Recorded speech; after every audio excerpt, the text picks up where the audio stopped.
Alright guys, this is the story of the two-headed Mexican, their words not mine, otherwise known as Pasqual Piñón. You know, shockingly, the story is not horribly tragic, unlike most other freak show performers of this time, like the famous Jojo the Dog-Faced Boy, whose father drank himself to death and then he soon after died of pneumonia. But, you know, that's the story for a different time. So, Pasqual actually made his way to the United States by fleeing Mexico with General John J. Pershing of the United States.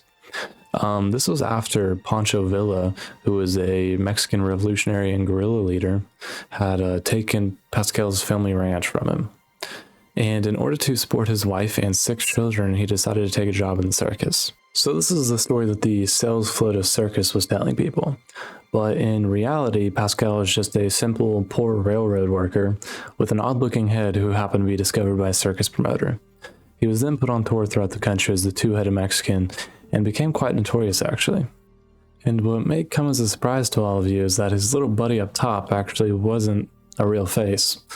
It was just a benign tumor with a silver plate molded into the likeness of a human face that was then surgically implanted under the skin of his tumor. This made a striking appearance of a real face. Since much about him was fake, he had many tough questions to answer. He would then explain often that the face was once mobile but stopped at the age of 20 after having a stroke. His career as a sideshow performer only lasted about 2 years, but during that time his popularity never came down. So basically, the downfall started when the Sells-Floto Circus arrived in the town of Gardner. A doctor had been called by the name of James Waters, who was a Gardner physician. He was called to check in on Pasqual, who was unable to leave his bunk on the circus train. He was suffering severe headaches. Dr. Waters would attend to him, and the hope was he could still perform. The bad news came in the second examination. Dr. Waters had him taken to what was known as the Henry Haywood Memorial Hospital, where it was then decided the tumor had to go to save his life.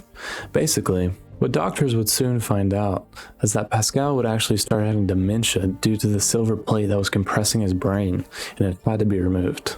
His manager had actually agreed to pay for this whole operation, which is that not shocking to anyone else that he would just let him return back to normal life? I feel like a lot of the time we kind of see these people with these disabilities back in the day, and we just kind of immediately assume that they were being taken advantage of by their managers, being robbed of wages, or kind of living in cruel conditions, but it was kind of the opposite here. During this operation, Pasqual would actually remain conscious during the entire thing, only numbed by Novocaine. He did not suffer any brain damage, and actually healed quite well, but because his brain was separated from his tumor only. What he did suffer was the loss of a career. After he recovered, he would eventually return to Mexico and retire from the circus life. Pasqual would actually live a very normal and happy life up until he died in 1929 at the age of 40. But he was one of the first people to have head surgery, which is kind of a cool fact. With all this being said, while Pasqual might have not actually had 2 heads, there is actually a condition, which is a form of conjoined twins, where one head is more upside down on top of the other, whereas Pasqual's head was oriented like his actual head, facing the same direction.